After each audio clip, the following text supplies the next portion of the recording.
Everyone, আজকে দুপুরে লাঞ্চটা কমপ্লিট করলাম কলা পাতায়। তো কেন কলা পাতায় আজকে দুপুরে লাঞ্চ করলাম হঠাৎ করে, তো চলো তোমাদেরকে প্রথম দিকে বলছি। ব্যাপারটা হচ্ছে কি, কিছু কারণবশত আমি ভাইকে রাখি পড়াতে পারিনি, তো খাওয়া দাওয়াটা কিন্তু মিস করিনি, কেন খাওয়া দাওয়ার নিমন্ত্রণটা কিন্তু আগের দিন রাতেই হয়ে গেছিলো।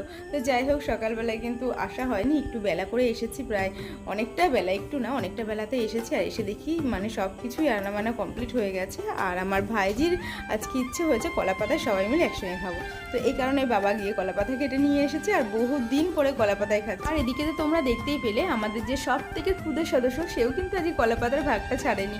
তো যাই হোক, এদিকে লাস্ট পাতে মিষ্টি ছিল, তো খাওয়া দাওয়া করে একবারে চলে এসেছি এই ঘরে। আর এইদিকে এসে দেখো মামামের প্রজেক্টের জন্য কিছু পাতা কালেক্ট করার ছিল, সেইগুলোই কিন্তু দুজনা মিলে করে ফেলেছে।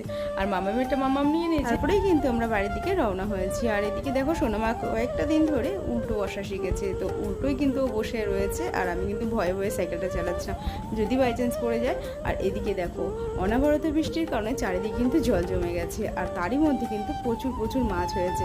তো সেইগুলো দেখতে দেখতে বাড়িতে চলে এসেছি। আর আমার সিম্বার কাণ্ড দেখো, কয়েক ঘন্টার জন্য বাড়ির থেকে বেরিয়েছি, আর এদিকে ও আমাদের পাগলের মতো খুঁজছিল।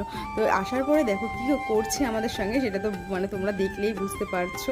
তো যাই হোক, ওকে একটু আদর টাদর করে তারপরেই কিন্তু চুপ হয়েছিল। তো চলো আজকের মতো ভিডিওটা এখানে